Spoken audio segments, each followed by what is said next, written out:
So this is how when the validity is an issue. So can you see here the AVE values are less, and it is telling you here, see, it is telling the issue here. Here the MSV value is greater than the AVE value, MSV value. So there is a problem of discriminant validity. There is a problem of convergent validity, and this tool gives you the details as well. It gives you the suggestion. It is not necessary that you follow these suggestions, but it gives you the decisions. Like discriminant validity is a problem in case with construct number 4. Reliability, for improving the reliability for construct number 3, you can try removing PP2, which is the statement. So this is the model. So this is the model. So this is the model, and the validity results are presented like here. Fine. So this is how when the issue of validity and reliability come. Now we have to look for how we can improve these things.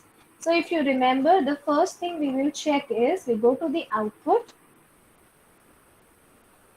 So we go to the output, we check the estimate. So first thing we check whether all the statements are significant. Yes, all the statements are significant. Great. Now let's check the loadings. Whether all the loadings are greater than 0.7. No, it is less than 0.7, but greater than 0.5. Again, less than 0.7, less than 0.7. Very much are less than 0.7. And here it is, see, PP4, it is even less than 0.5. So which is highlighting that this is creating a problem. And if you see the validity output, there are also, it is recommended that try to go for removing few of the statements which are not giving you good results. So as per this, it is telling me that I should remove PP4 because the loading is very low. If you see PM4, PM4 also has a loading which is very nearby 2.5. So these are very low loadings. So in this case, what we will do is we will remove PP4 because the loading is very low, and we will rerun the model again. We will rerun the model again. Fine. So let me quickly do it for you. Let's remove PP4, but now can you see there will be an issue that model will run because there are 4 constructs and first construct has many items. The model will run. There will not be an issue with respect to degrees of freedom. If you want to see, so here is your degrees of freedom. 146. So we have enough degrees of freedom. Our model is not will be an issue. So let's remove PP4.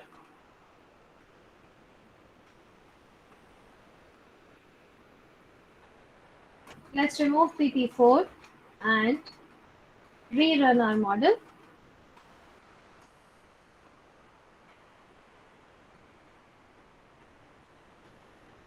Not much change is there. Some improvement is there. Some improvement, it was 0.6. If you remember, it came to now 0.5. AVE was very less. Now it came to 0.497. If you see here, it was 0.385 earlier. Now it came. So not much improvement is happening. So let's see what about my model fit indices. What my model fit indices are telling me. So let's have a look at the model fit indices and see what the results are showing.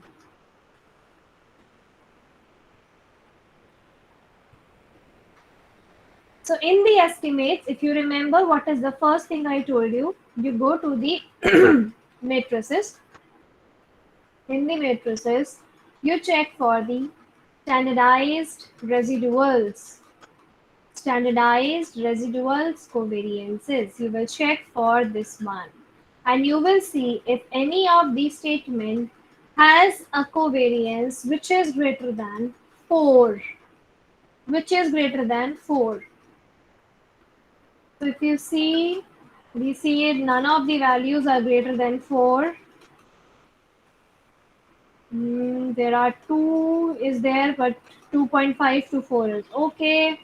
So means residual, there is not a problem. So residuals are fine. There is no issue with respect to the residuals. So what is the next step? Can anybody tell me what is the next step? We check the estimates, we check the residuals. What is the next step? Next is to check for modification indices. So let's go to the modification indices, or let me first show you the model fit first. So here is the model fit. If you see the first criteria, Cmin by df, this should be less than 3. It is less than 3. Good. In this way, it is good. No problem. Let's check another one. GFI. GFI has to be greater than 0.90, but this is 0.84. So it is less. So it is showing that there might be an issue. Let's check the other. TLI, CFI. Both are less than 0.9. That means my model is not coming out to be a good model. Let's check RMSE. RMSE. Oh, it is greater than 0.08. That means the model is not a good model. Fine. So now to improve the model, I went to modification indices. In the modification indices, you have to check for covariances, the first table. You have to check for the first table, and in this first table, look for the modification indices which are highest. Which are highest. If you see 33 here, others are not 2. 33 is the highest one. So it is between error 1 and error 2. We have to check whether error 1 and error 2 belong to the same construct. So here it is. Error 1 and error 2 belong to the same construct. So what we can do? We can create the covariance between them. We can create the covariance between them.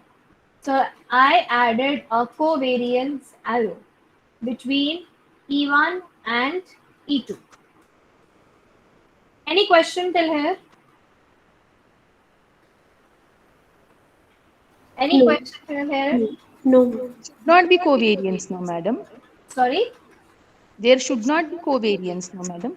Ma'am, see, modification indices are telling us that your two error terms have a relationship. Fine. So in order to improve your model, you have to connect them.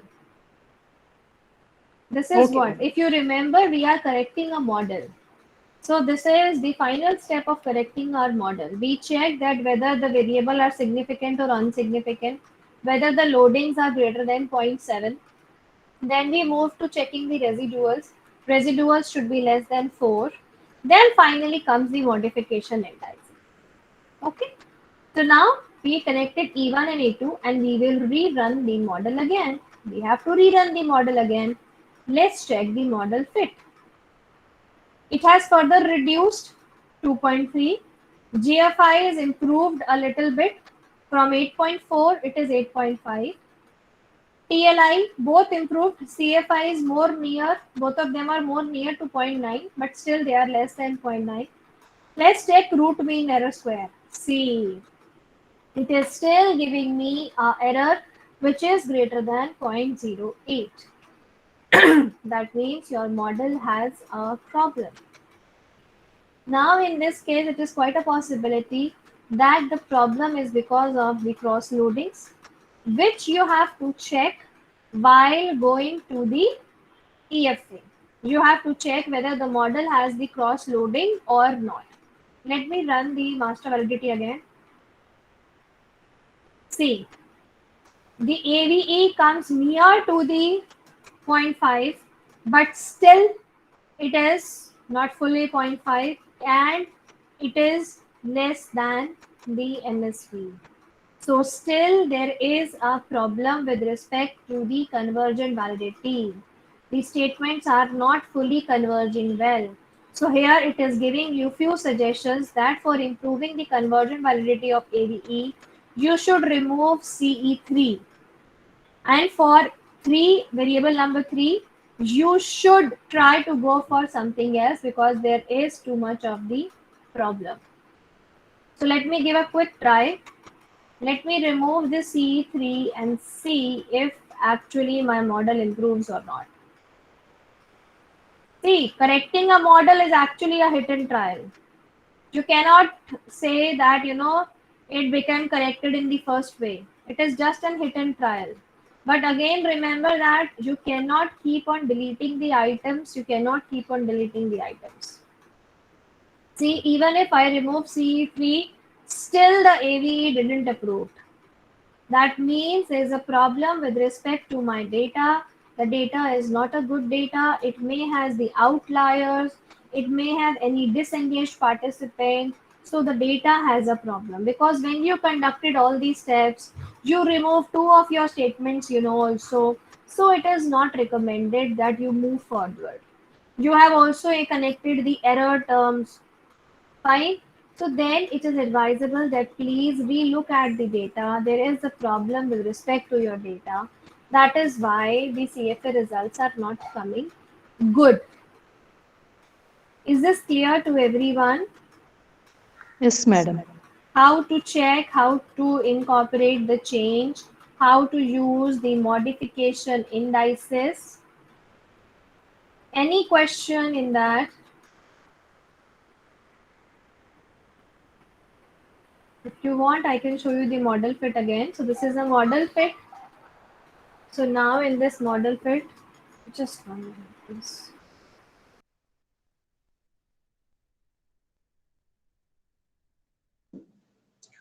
Ma'am,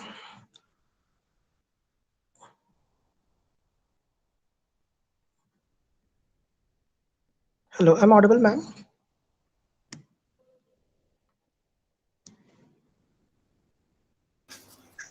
She is on call. Okay.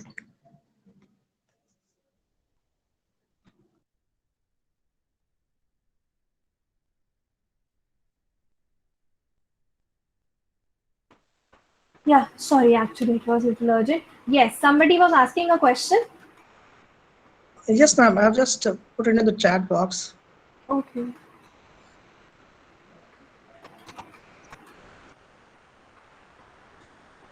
One of the factor items are having the regression weights more than one. Where it is coming more than one. So that's what we No, did. it is not coming more than one, sir. Beta Before running values. the if you go to the regression weights where we have the details. So the same. The mod whichever comes on the model, it comes Yeah, here. here, ma'am. Sir, Go these up. are unstandardized. Sir, these are unstandardized if you remember. Mhm. We look for this standardized. These are the beta values. Okay, if you go to the understandment, ma'am, once. Yeah. So if suppose PM4, that is 4 factors, right? Right. So the estimate is more than one for more than, It I hardly think. matters, sir. We do not go for the estimate values for the unstandardized one because these are on the basis of the ones you assign. You assign a 1 to this value, other values will change. If in this PM1, if I assign one value to a lower one, other will automatically be higher than this. If you see PM4 was assigned a one value, so all the other values were more important. That is why their value is coming to be greater than 1. Fine. Okay. So if you Okay. assign the lowest value as 1, if you assign the highest value, you assign PM1 as 1, then automatically all of them will be smaller than 1. Fine. But Okay. this you do not report. On this table, you only look for whether these loadings are significant or not. The loadings are actually the standardized one, which is this loading, Okay. which are free of scale.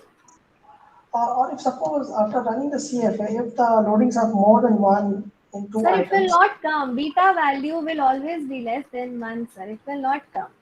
If it is coming, that means that statement has a problem, sir. The data has a problem. It should Okay. not be. It should not be 1. It should not be 1 even. It should be less than that. Okay. Okay. Fine. Okay. Any other question, anyone? So I repeat the things again. When you want to improve your model, fine, please first check for the outliers.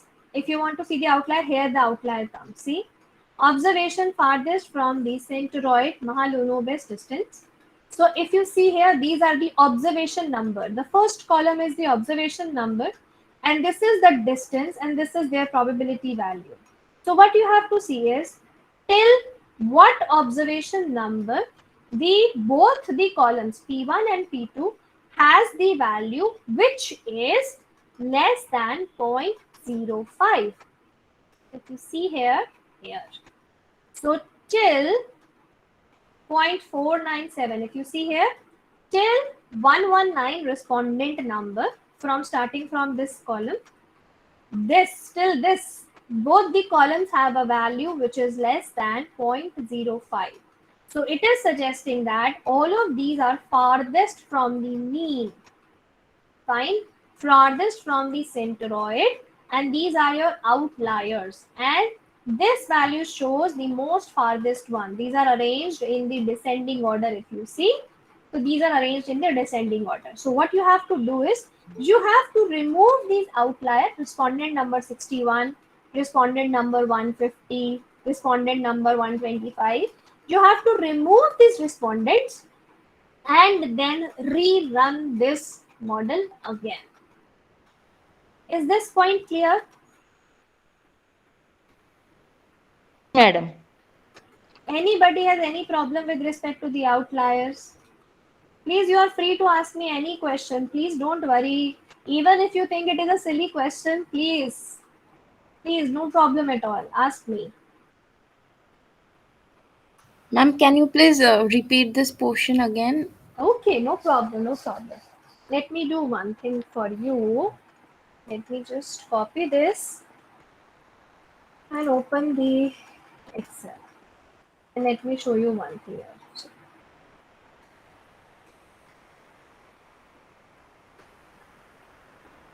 So I copied and I put it in the Excel. Okay, I did nothing. I just copied. So here it is. It is telling me observation number 61 is farthest because it has the highest distance from the centroid. These are their most probable values. So the literature says that till the point where both P1 and P2 have the values which is less than 0.05, both the columns. See, in the next one, only the second column has the value less than 0.05, but the first column has the value greater than 0.05. So till the point both the columns have value less than 0.05, those are considered the most outliers of your data. Fine. So it is saying the 26 observations are outliers, the major outliers in your data. But can you remove these 26 observations? What was the rule if I told you? Remember, how many observations we had in our data? 10% or 5%. We Of have the total sample sample. size is 194. So we can have maximum 10. 5 is actually the more better threshold, but maximum 10%. So approximately I say 19 observations you can remove. Even less than that actually. But 19 observations you should remove and then rerun the data. So what we will do, we will not directly remove the 19 observations. We'll try to remove the most farthest one. You know, if seen these are the two farthest one, 43, 56 is two farthest. So we'll remove these three respondents and then we'll rerun the model. Maybe my model performs better. Maybe these are the two prominent ones and maybe by removing them, my model performs better. Fine. So first I'll remove these three set of statements. How to remove? How will you row respondent number?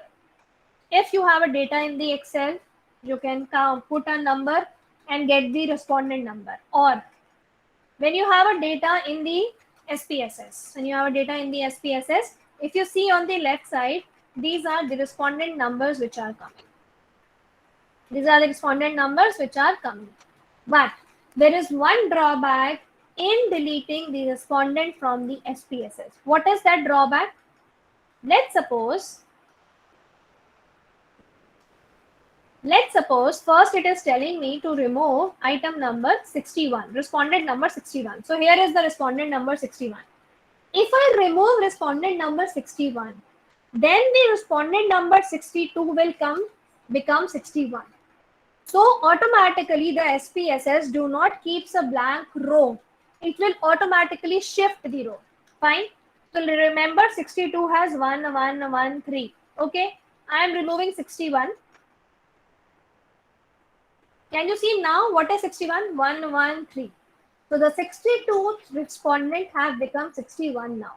So if you want to remove 125th after 61, sorry, 150th, will you be removing the 150th candidate or will you be removing the 149th candidate? 149. 49. Yeah. This is the only thing which you remember. But you can avoid this thing. What you can do is, you have the data in the Excel. Just, add the sequence, just, add a first column of the respondent number. And in the Excel, select the row and simply delete the content. What will happen? The respondent number will not change, thus the row will become blank. And those blank rows can be deleted later on once I delete all my outliers. Fine.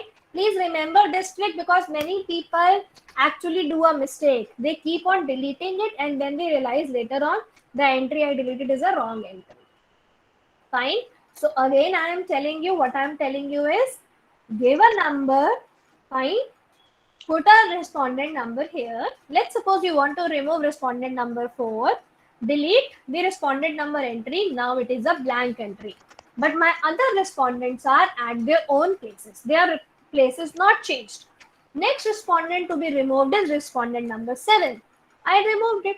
Now, when I remove the desired number of outliers, what I will do? I will simply remove these blank cells. I will simply remove these blank cells and make my data a clean data and put it in the SPSS. Okay? Or one more thing we can do, ma'am. Sorry? While removing, ma'am, we can select the particular respondent number holding the control key, madam. Yeah, you can do it. You can do multiply together Yes. and pressing the delete button. Yes. Okay. Any other question, anyone? So this is your outliers. How to check the outliers, how to remove the outliers. Any question, anyone? Is this point clear? Someone who asked me the question about this, is it clear? Yes, ma'am. Okay, great. So Ma'am, steps. Can you state the steps again? I mean, very fastly. I just need to write it. Which step, ma'am? This About outlier, only outlier. well, no steps, just simply the table which is coming from the MOS. I just copied in the Excel just to have a clear view. That's it. Fine. In that, you have to look for till what respondent number the P1 and P2 both have the value less than 0.05. And then you start by removing the most farthest ones. In the Excel, give the respondent number and delete them. And simply delete them. Okay. So in this way, you will be able to clean your data. But always remember, do not delete more than 10% of your observations. If Okay, possible, try for the 5% first. And then still, if you feel like that it is too much, you will go for 1 to 3 outliers and still you will be able to get a good result. Then go for the 10% threshold. Otherwise, 5% is okay. You can very clearly write in your paper, and you should write actually in your paper that 10 observations were deleted, being the outliers, being the disengaged participants, being the incomplete entries. You should write all these things into your paper as well. Okay, ma'am. Any other question, anyone? So this is all about CFA. Now, is everyone clear how to conduct CFA, when to apply CFA, how to correct the results of the CFA? If you still have any questions, please ask me. because the next thing we are going to do is structure equation modeling. So any question, anyone?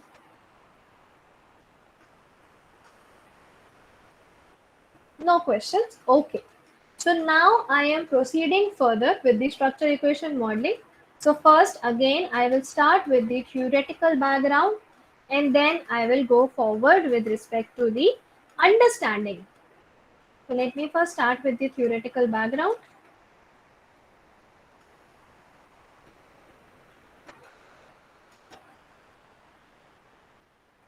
So what is a structure equation modeling? It is actually an integration of the measurement model theory and the latent variable analysis. Here, the diagram is made, which is known as path analysis. It is also having the regression in it. You are solving multiple equations in one go, and I will show you all these things. CB-SEM, which is the covariance based SEM, is used for reflective construct, and this is only conducted, this you can conduct in MOS, SmartPLS, everywhere, but MOS only takes into consideration reflective constructs. PLS-SEM can be used for reflective formative or formative constructs. You can have multiple dependent variable, multiple independent variable when you are going for structure equation modeling. However, when you are working on the regression, so you will have multiple independent variables, but the dependent variable is only a single one. If you have multiple dependent variables, in that case, you have to run the regression many times. Structure equation modeling, the focus is on the direct effects and indirect effects. You will understand what is a direct and an indirect effect. So in short, what you are doing is, it is the procedure which will help you in estimating the dependence relationships.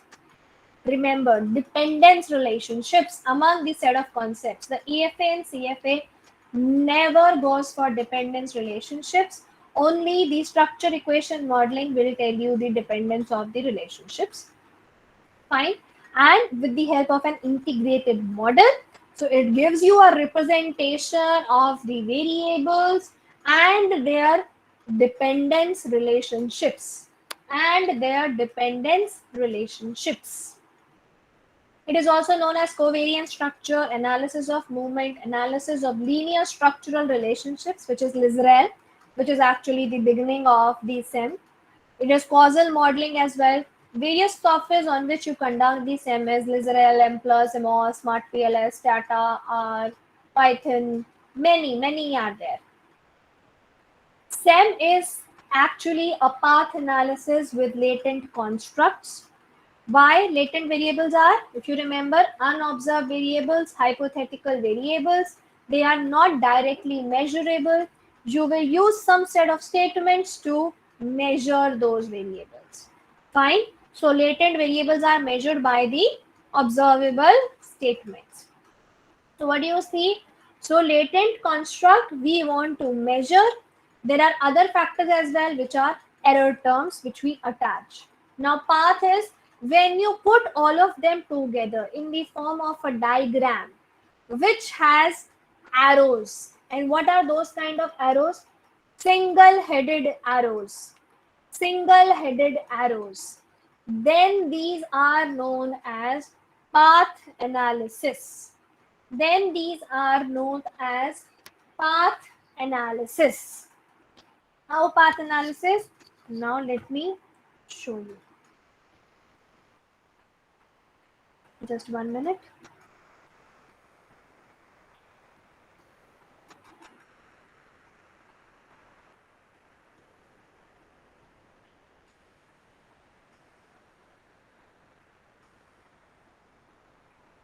So this is what we are doing now. We are talking about the path analysis. So path analysis, if you remember, now we did the CFA in which there are these two-headed arrows.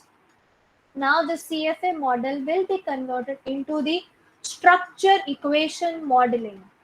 What is a structure equation modeling? It is a model with the path defined, with the dependency defined.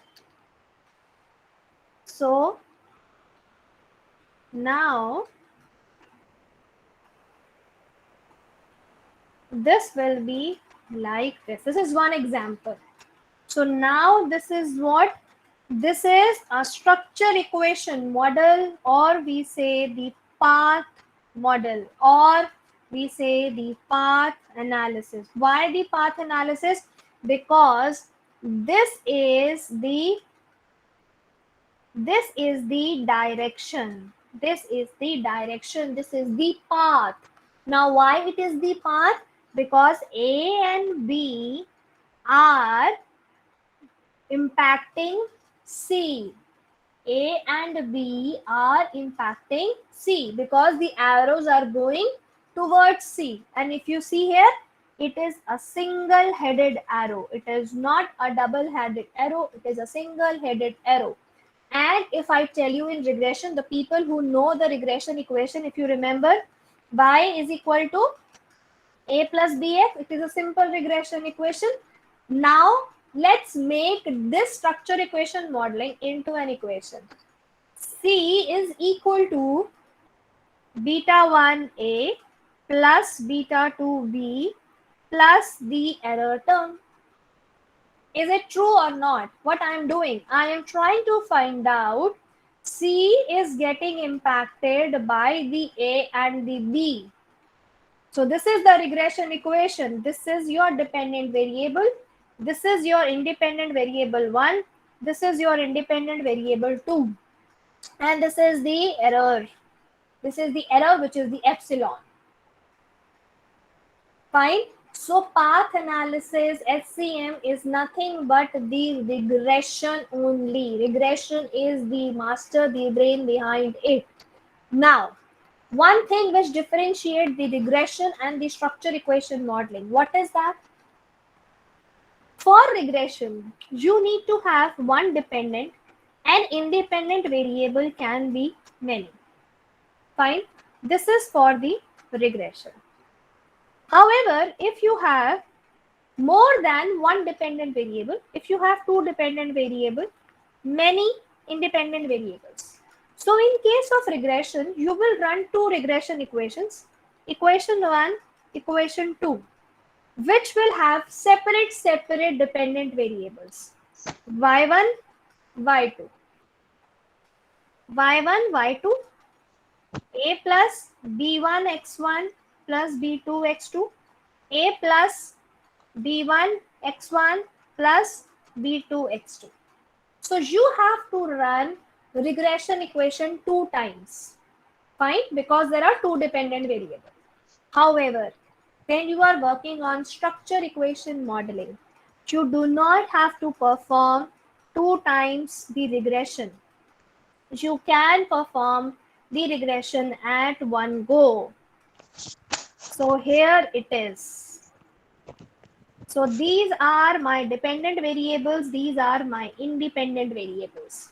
So A and B are the independent variables, and there are two dependent variables as well. I can have n number of dependent variables. So this is simultaneous equation solving. If you see, this is one equation and this is another equation. So this is simultaneous equation solving. Fine. And that is why we put a name as structural equation modeling, because it can handle n number of independent and dependent relationships. Any question? Any question? Clear, ma'am. Anyone, any question? Please, I would be rather very happy when you ask me the questions. Anyone, did you understand the difference between CFA and SEM? The difference between regression and the SEM? Yes, ma'am. Okay, great then. You understood, it is great then. Now, the second thing which all of you should understand is that somebody's mic is open.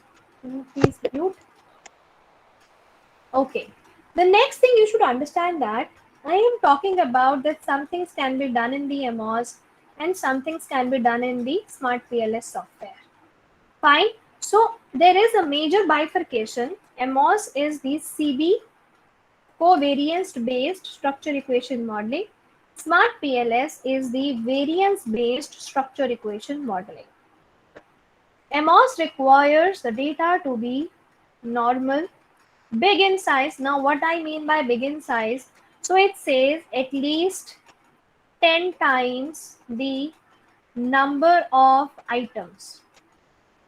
So 10 times the number of questions. So if you have 20 questions, CBSEM or MOS works better when you have a data of 200 plus respondents. However, when we talk about the variance-based SEM, it works on non-normal data as well. It works well on the small data, but for calculating the small data, it is advisable that you use the GPAR software, which tells you what is the minimum sample size which is required for the Smart PLS. Fine? It works Ma'am, please once again from CB. What is the full form of CB? covariance based SEM, ma'am. So it works well on the large sample as well. So if your data is not normal, it's a very complicated data, too many mediators, too many moderators, then people recommend that go for the Smart PLS. Fine. But understand the two major difference. MOS works on minimizing the variances, minimizing the covariances, minimizing the errors. Smart PLS works on maximizing the explanation power. Maximizing the explanation power. Here you will not get the R square. Here the R square values you will get. Fine. Ma'am, what is mean by explanation power, ma'am? R square is the explanation power, ma'am. Oh, Coefficient of determination. Okay, okay. Coefficient of determination, that how much a variable is able to explain. So this is the explanation part. CBSEM does not have predictability. However, in the Smart PLS, you can also predict. Fine. Prediction is in sample as well as out sample. Out sample means your model, how well your model is able to perform even on the data which is not used to run this model. That is out sample. So that is also one of the reason that people use the Smart PLS. Fine. So these are the few other things. There are other features also with the CBSEM as well. Let me tell you those features first, and then I'll come back to this.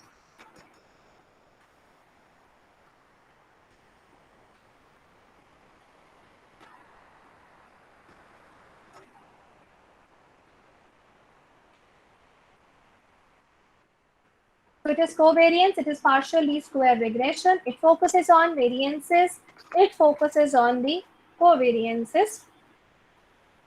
Smart PLS, Smart PLS, R is there, you have MOS, Israel, M+. PLS can be used for reflective formative both. CBSEM is used for only reflective. Now the main thing in the CBSEM is there are estimated model parameters so that the discrepancy between the covariances is minimized, the errors are minimized. In the PLS-SEM, the explanation power is maximized.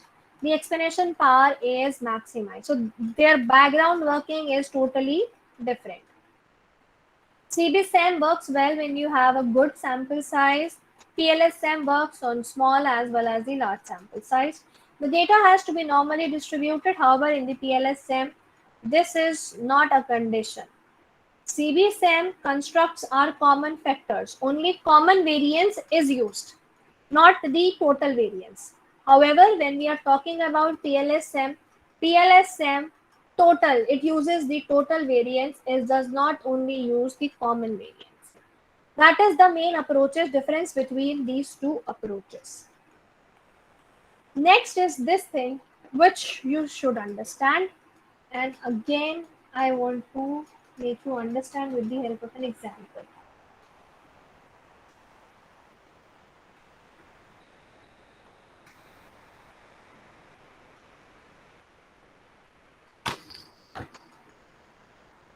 So let's see another example.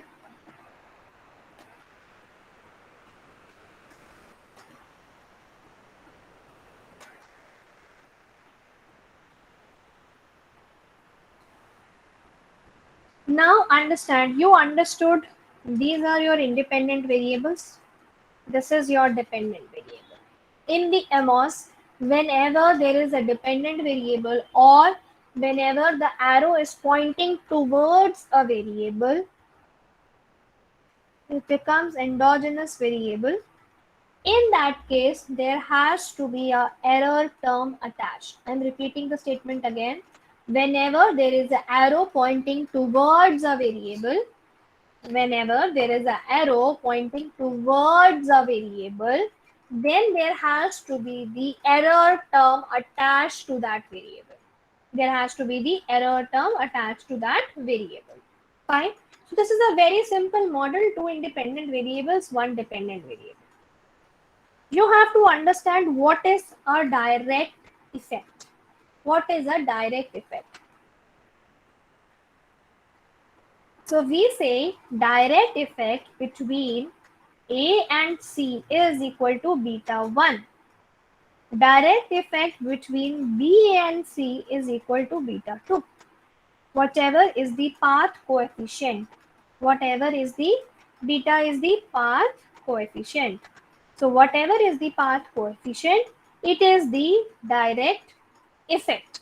Directly, what is the impact of A on the C? Direct effect. Now, if I change this diagram,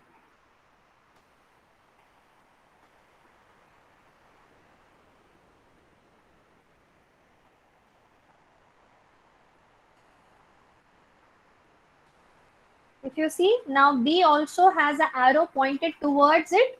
So that is why there will be an error term attached. Now see it very carefully.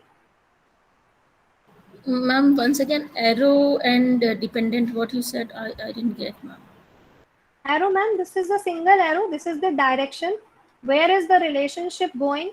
What is the dependence relationship going, ma'am? This is what we are talking about. That we are talking about that A is impacting B, B is impacting C. And there is one way also which is A is directly impacting C. Okay. One more doubt, ma'am. Why there is a error term for only dependent variable? Because you are trying to explain.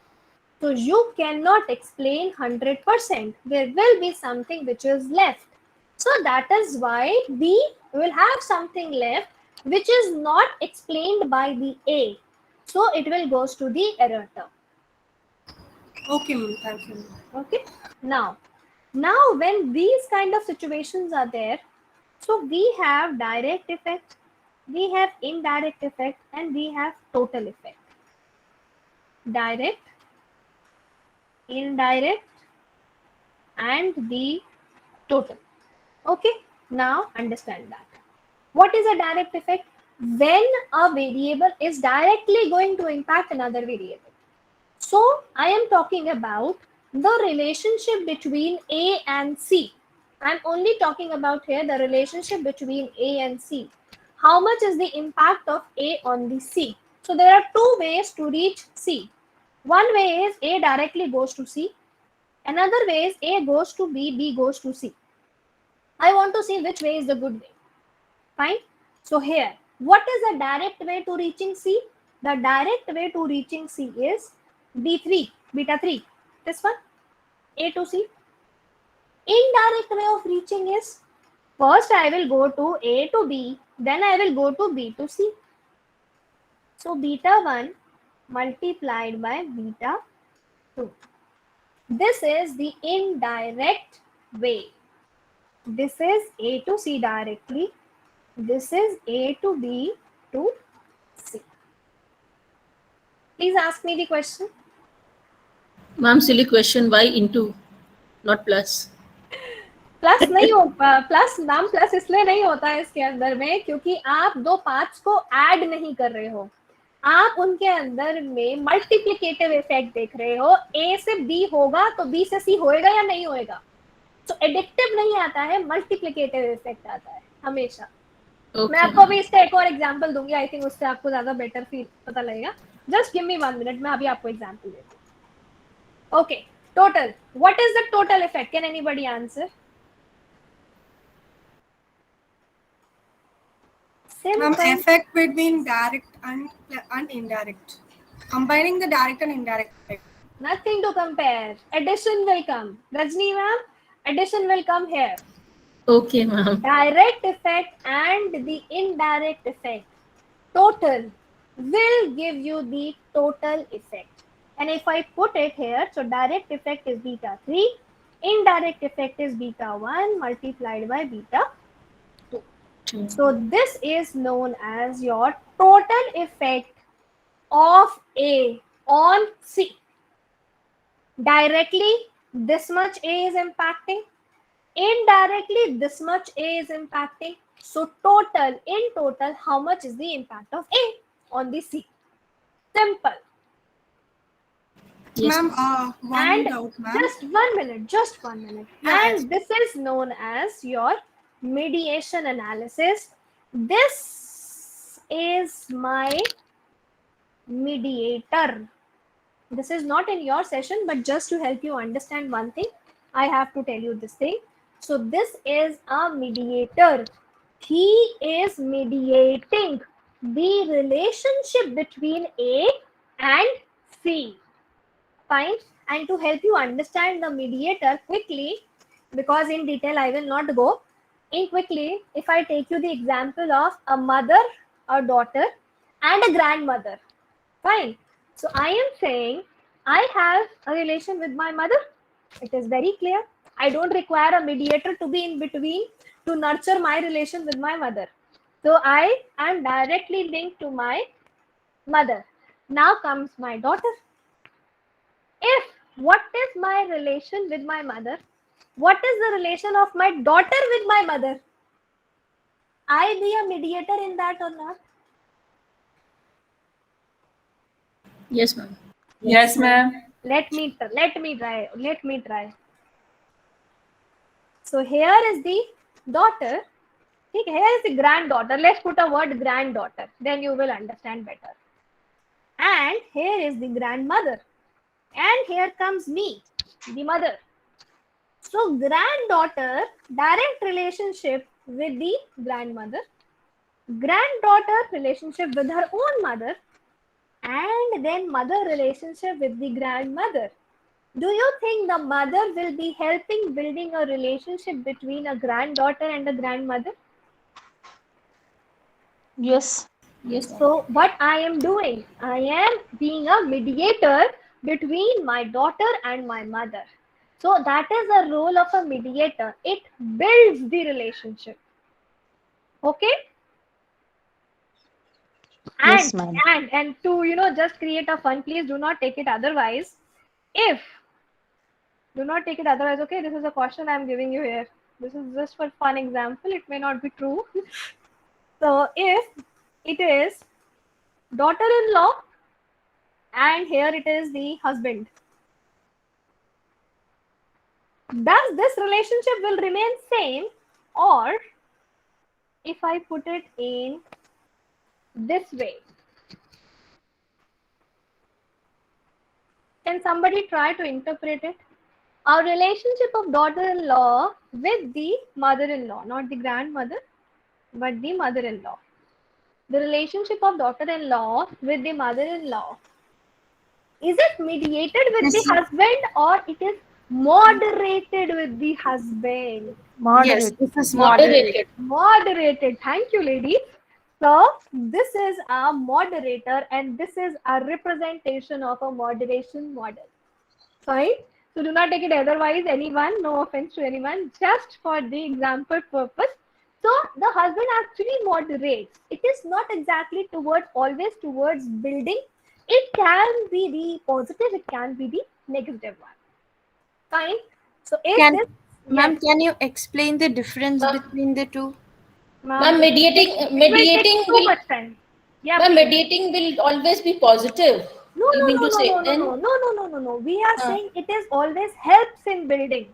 So if it is overall a indirect relationship, then it will have help in building an overall negative relationship.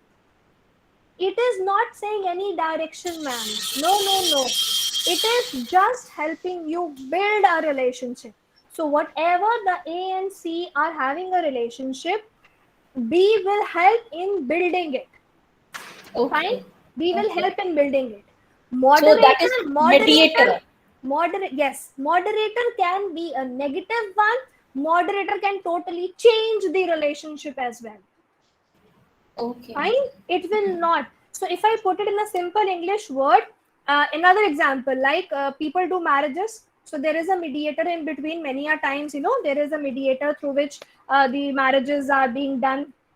So that person, he helps he helps as a communicator between two parties, a girl and a boy.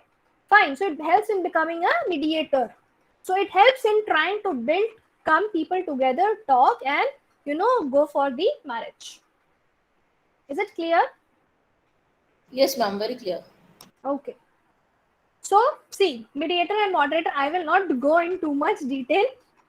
It will take too much time if I'll go in detail. Fine. For one very good mediator example, if you say a moderator, it doesn't come in between. Fine, it will change.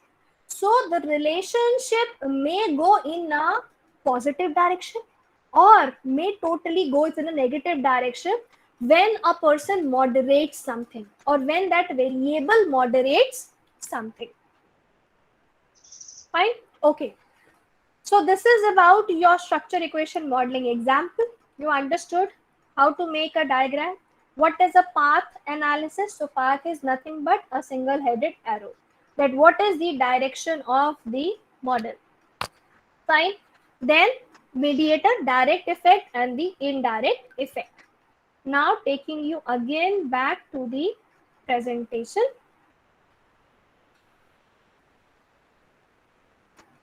Ma'am, I have one doubt, ma'am. Please, ma'am. You said that for indirect effect, that should be not a sum. It should be like multiplication. What's the explanation, ma'am? Ma'am, see, no explanation as per se, but see, whenever you are doing, you are not adding to something. You are helping in building.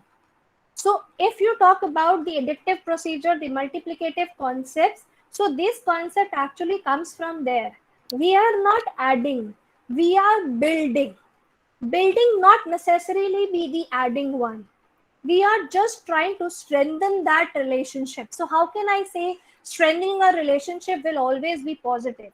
Maybe that relationship is already negative and I am adding it more. I am making it more negative. So it is always then a multiplicative concept. Fine? Okay, ma'am. Thank you. So this is a simple model which we talk about. X has a causal effect on the Y. Simple regression model. X1 and X2, two are correlated and causes the Y. Now this is your indirect effect, which I just explained to you. Quickly, I'll give you a recap. Direct effect of X1 on Y, which is the beta 1. Beta 2 is direct effect of X1 on X2. Beta 3, direct effect of X2 and Y. Now what is the indirect effect? Beta 2 into beta 3 is the indirect effect of X1 on the Y. And the total effect is beta 1 plus beta 2 into beta 3.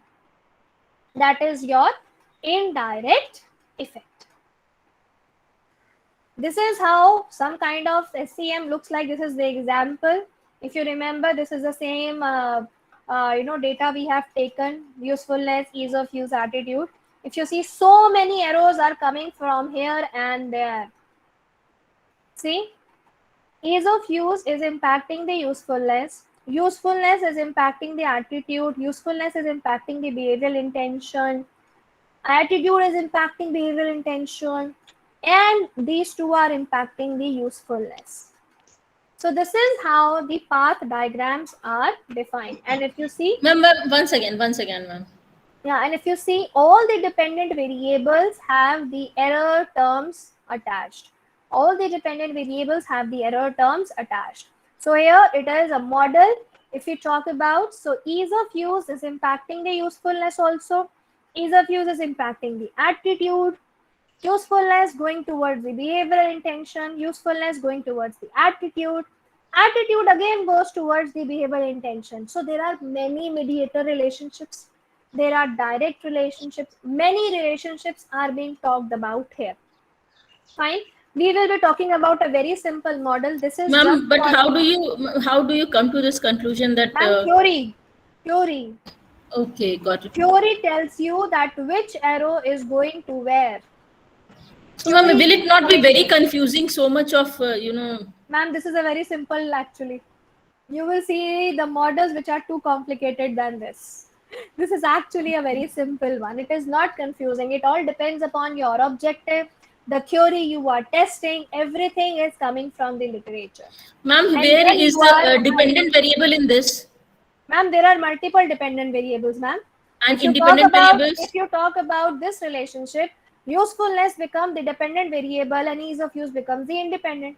However, if you talk about the ATT, for ATT, ease of use is the dependent variable, usefulness is the mediator. So different arrows tells you a different kind of story. So can it be possible that the same independent variable can be dependent variable in Yes. that Yes. particular research, and the Yes, dependent ma'am. variable can be independent variable for some other? I mean, like, Yes, ma'am. Is it? There is no problem at all. That is why we say this is the multiple equation solving. Complicate the model is, the better the SEM is. And all these things are actually the theories which are telling you. You are testing your hypothesis, whether these relationships are significant or not. So you made a path diagram and now you are going to test it, that which of these relationship holds good or bad. So, madam, it means that in the discussion and analysis, we have to explain each and every dependency and that. Sir, first of all, you have to write down the theoretical background. Okay, that's Theoretical your background, you will explain why you have taken these constructs, which is the Okay. theory behind. Then you will make the hypothesis on the basis of the literature you will study with respect to each of these constructs. It is Right. not necessary that you will be testing each and every hypothesis. Correct. Fine. For example, ease of use to usefulness. You will not be You will not be test. testing that. You will be testing how ease of use relationship with behavior intention is mediated by the usefulness. You may be checking that. Okay. So you will write the literature with respect to that and then make the hypothesis. Then comes the RM. RM tells you from where you have taken the scale of usefulness, from where you have taken the scale of behavioral intention, Okay. and how did you collected the data for so and so. Okay. And finally, we come to the analysis. In the So in the analysis, we will write the CFA results. We will give the Okay. CFA results, all the results. Then we will come to this model and explain that which of our hypothesis is accepted or rejected. Once you do that, then comes the discussion section where, with the help of literature, you will see that which of your hypothesis has gone with the literature, is consistent Okay. with the literature, or it is diverging from the literature, and what is the possible reason. So discussion is all about the reasoning. Okay, fine. So this is one of the example. This is another example, a very simple example. We are saying that BE and SE are impacting the trust, they are impacting the expense as well. So this is another simple example which is there. So there can be n number of examples. So this is on the basis ma'am, of, here can you explain B with SE as a covariance? I mean, like, ma'am, this is a covariance. Whenever you are running an MOS model, by default, you are saying that the independent variables have some of the covariances. It will not affect your model. If you do not put it, then also it will work. so B and SE is independent variable here, ma'am, Yes. and they are so they are having a covariance also. Some Yes. factor common in them. Yes. Right. Okay, ma'am. So then we are doing so much of tests to differentiate the two constructs. Then why, ma'am, still Ma'am, this is why we an need to? arrow. Ma'am, this is just an arrow to define that there is some covariance which will always be there. We live in a dynamic environment. We cannot say that all the variables are totally different. It is not at all possible in the reality. So that is why these covariances are made. That is why these covariances arrows are made. It will not affect your diagram. It just gives the information. Fine. Ma'am, but so in all SEM it will be there. All SEM model will be, Ma'am, which will be made. it will be there. It is there. This is the best practice which is followed. But you will find the papers where they do not connect the independent variables in when they come to the SEM. You will find those models also. Those are also fine. There is no problem because it is not tampering with your result. It is just the information I am giving you. That's it. Okay, ma'am. So in SEM only will be showing. If we are using some other statistical tool, then This other statistical tool you will use for these kind of models. When you are ma'am, working on statistical modeling, when you are working on complicated diagrams, when you're working on this kind of things, only structure equation modeling is used. in smart PLS and all, ma'am, it's the Smart same. PLS, there's a different way of doing it altogether, ma'am. Okay, ma'am. Okay, Yeah. fine. Got it. Thank you. Okay. Any other question, anyone? Or shall we good to go with the analysis part then? Okay, then let's go for the analysis. Ma'am, one doubt, ma'am. Please. But, in this diagram, EXP22, what is this, ma'am? This is a mediator. Okay, but there is no. There is no state. This is an observed. This is a value. This is a value. I'll tell you how to get this value. I'll tell you how to get this value. Just 1 minute. Let me take you to the. With this diagram of EXP, can we say it is moderating or mediating, ma'am? No, ma'am, it is mediating. It is not a moderator. There is a different way of showing a moderator. Okay. When the arrows are pointed towards it, it is a mediator. If you remember in the diagram also, I have made an arrow between that line. That is a theoretical way of making it. When we are putting it into the software, there is a different way of putting a moderator. Okay, ma'am. This is a moderator. Mediator, sorry. This is a mediator. Mediator, okay. Yeah. So let's come back to the MOS and let me open our earlier file.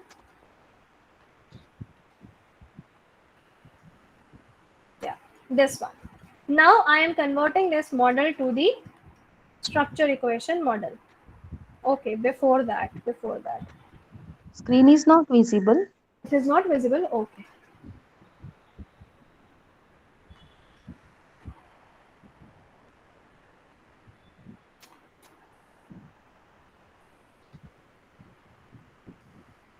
Okay, so this is the earlier model which we were discussing.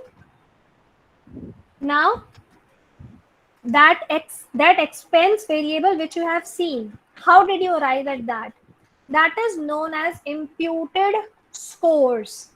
That is known as imputed scores. Now, what it means that if you know that somebody's mic is unmute, can you please mute?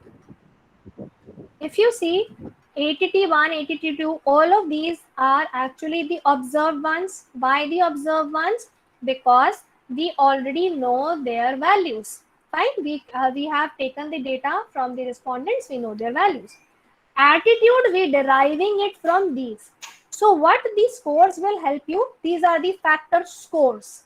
So instead of having this kind of a diagram in these in your SEM model, you can have a simple observed variable. That is, let me show you. You go to the analyze. In the analyze, we go to data imputation. Analyze data imputation. We click on data imputation. It will ask you how you want to have these scores, the factor scores, the value of your factors. So these are three methods. The most appropriate one is the regression imputation. It will create a new file with the name of CFA_C. You click on impute. Once you click on impute, it shows you that the data file is created. Fine. Now what I will do is, I will close this. I will open a file. Can you see here? CFA_C. Open. Okay. And now you will see, along with your statements, you will have 5 factors which are created: behavioral intention, ease of use, usefulness, attitude.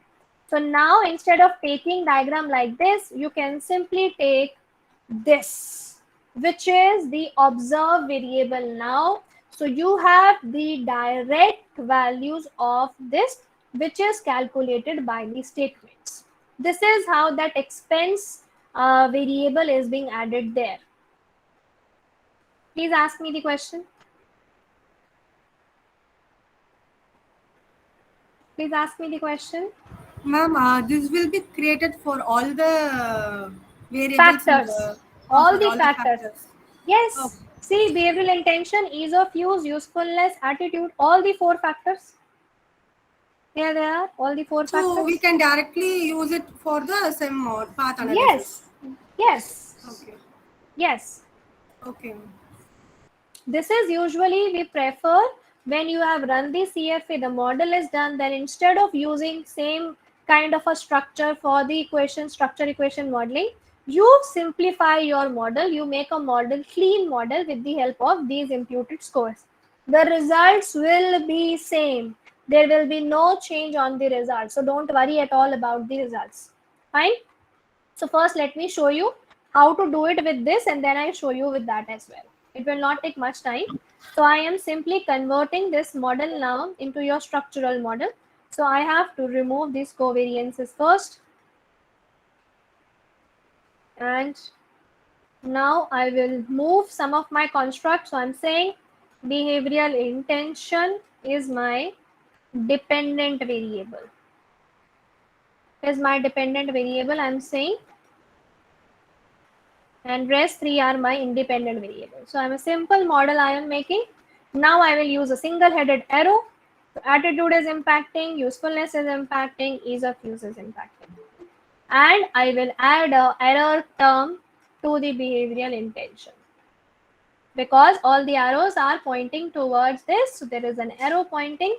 So I will do it this way. So your structural model is ready. Any questions in the structural model? Any question in the structural model, anyone? No question? This is the most simplest one actually. Yes. Yeah. Simple one only. Fine. So we have 3 independent variables and we have 1 dependent variable. Now for the structural model, what all things you require? Now you do not require the correlations, covariances. You do not require at all. What you require is standardized estimates. You go for the indirect, direct and total effects. This is the most important things you require and nothing else. It is a simple model, so you require only these things. And you run this model. Now, see, there is a problem. I am running the model which has imputed scores of attitude, usefulness and everything. So that is why it is giving me that error that you cannot run it. You already have a same variable in the data. So let me take my old data only to show this.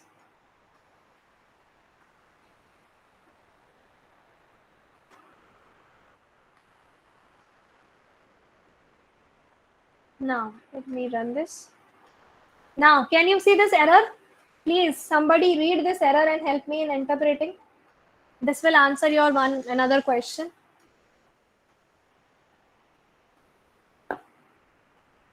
What it is telling?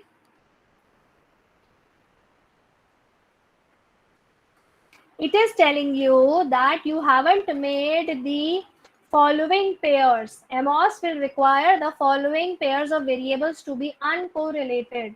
Then only it will work.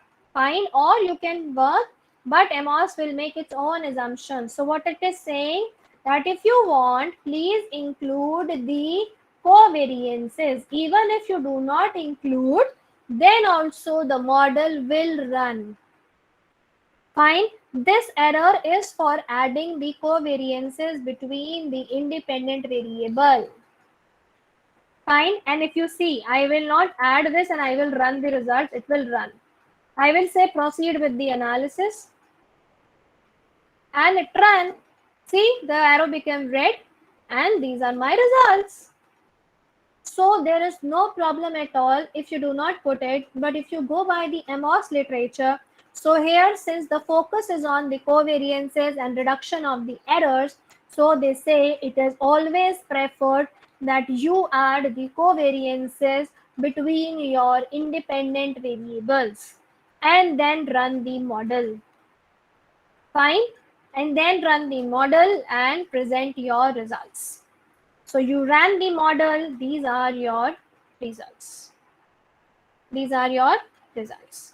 The values on the arrows are your beta values. The beta values. You want to see whether they are significant in impacting or not. That will be seen in the output. We'll go to the output.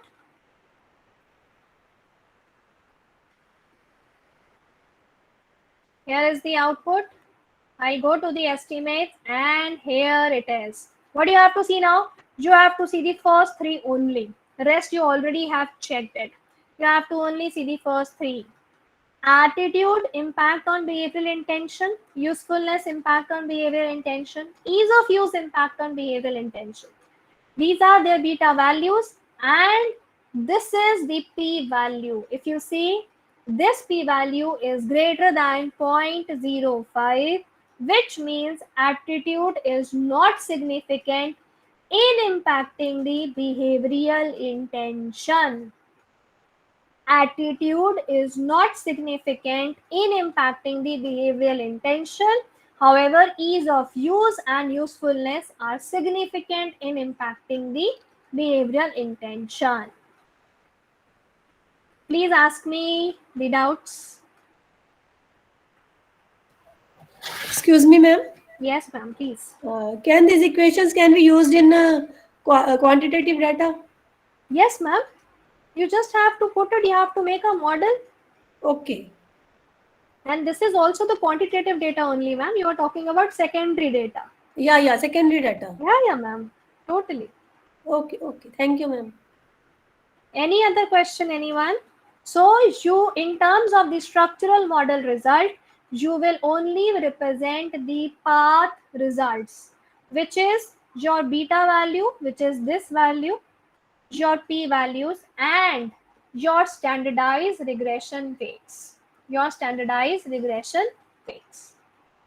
So only these three things are presented, and your model, your final model.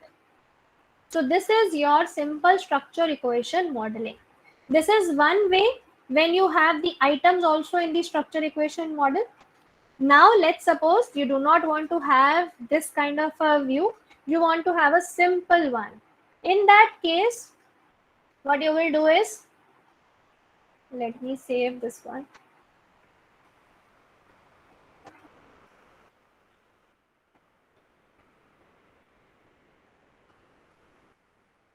You have to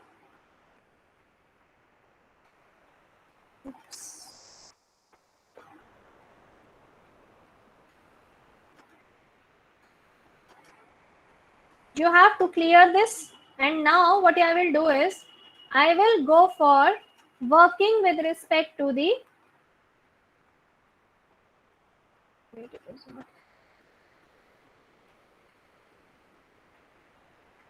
I will go on now making the model without the items which I imputed, if you remember. So let me show you that also. So now I am opening my file which has the imputed scores, behavioral intention, ease of use, usefulness, attitude. Now you have a simple, clean image.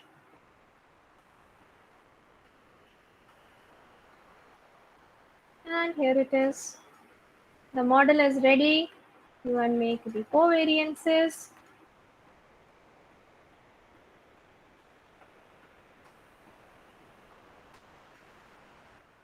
And you beautify it.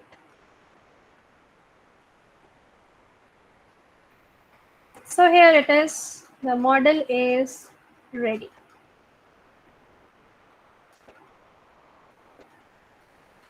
Any problem? Anyone? This is with the help of the imputed scores which we imputed. Now we will simply run this model, and model ran, the results came. Go to the output, and here are your results. Attitude, if you see here, the values little bit changed. Why they changed? Because now the system is working on the composite scores. The standardized will remain the same, but the unstandardized will change because now you are working on the imputed scores. Now you are working on the imputed scores. That is why it is recommended that when you are done with the CFA, then impute the scores and run the model, because this gives a clear picture as well, and this gives the better results. Please ask me the questions. And if there is no question, I can quickly show you a simple mediation also. Excuse me, ma'am. Yes, please. Please give an example with the moderator one. No, ma'am, it is not possible for the moderator Acha, because SAM it ki- takes a lot of time. So we were supposed to cover only till SEM. Okay, it means moderator for moderator we can use SAM, but today it's not in the session. Yes, moderator, you can use SEM, mediation, moderation, higher order, everything can be done. Okay, SEM, thank these are the components of SEM only. Thank you. Ma'am, why correlation is for only independent variables, ma'am? Correlation? The arrow mark, it's for only independent variables, right, ma'am? We have a 2 or 3 Ma'am, independent because variables. discriminant validity. Uh, If discriminant multicollinearity yeah. is a concept that when the independent variables are related among themselves, correlated among themselves, then there is a presence of redundant information. That is a problem for any kind of models, be it SEM, be it regression. You cannot perform the analysis, you cannot have good results, your results will be biased, your results will not be robust. That is why it is being taken care that there is no correlation, or there is very less correlation among the independent variables. So it's because, like you're saying, it's for the multicollinearity. Yes, Yes, ma'am. ma'am. Okay, thank you. Any other question? No question. So then I can quickly show you one example of the mediation. Quickly, I'll show you one example. I will not be able to show you in detail, but very quickly I'll show you one. So what I'm saying is, I'm saying at ease of use is impacting the attitude. So let's have the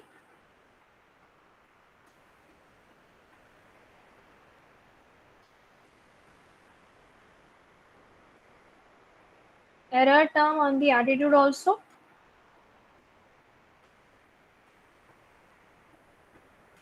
So now ease of use is impacting the attitude. Attitude is impacting the behavioral intention. So you have attitude as the mediator. Ease of use is the independent variable. Behavioral intention is the dependent variable. We go to the results. Now, whenever you are doing a mediation, you have to check one more thing, which is bootstrap. You have to click on bootstrap. It is recommended that bootstrapping samples should be 5,000, 2,000 to 5,000, but for better results, they say your sample should be bootstrapped 5,000 times. Fine. And bias corrected interval 95, which is 5% level of significance. Right now, I am simply going for 200 boot samples, and I am clicking on results. So these are the results which you get. How to get the answer? Very simple. If I show you. So here are your estimates. These are your beta values. All of these three parts are significant. All of these parts are significant. Now what you have to see is standardized indirect effect. standardized indirect effect. This is the indirect effect of ease of use on the behavioral intention. So let me write down in the Word file, or yeah, we have Excel open as well. Let's write it down in the Excel only. So we have direct effect, we have indirect effect, we have total effect. So direct effect means ease of use to behavioral intention. What is the direct effect? Let's have a look at the direct effect. Direct effect is here, directly. Ease of use to behavioral intention. This is your direct effect. 0.7507. And this is significant. Fine, I am not marking a star here. I am writing significant. Indirect effect. Indirect effect, you go to the estimates. In the estimates, in the matrices, you go for standardized indirect effect. And here it is, 0.0603. 0.0603. That is your indirect effect. Total effect is simply the sum of these two. So this is your total effect, and this is also significant. So when the direct and indirect effect both are significant, then we say there is partial mediation. If direct is significant but indirect is not significant, then we say no mediation. If direct is not significant but the indirect is significant, we say full mediation. Fine. So this is how you write down the results for the direct, indirect effects and the mediation. So what we are saying is that, coming back to the diagram, the attitude partially mediates the relationship between ease of use and behavioral intention. Means ease of use directly impacts the behavioral intention of a person, and also there is some part of impact which goes towards having an attitude of a person and then impacting the behavioral intention. Fine. If it is a full mediation, then the answer would have been ease of use is impacting the behavioral intention via attitude, or attitude fully mediates the relationship between ease of use and behavioral intention. So if you give the ease of use to a product, person attitude changes, and with the change in the attitude, the behavioral intention of a person change. Fine. So this is how you go about writing the mediation analysis. Any question? Anyone?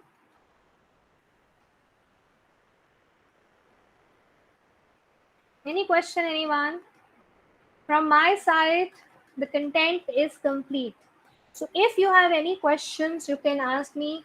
Please clear your doubt with respect to the structure equation modeling, CFA. Any question you have, ask me.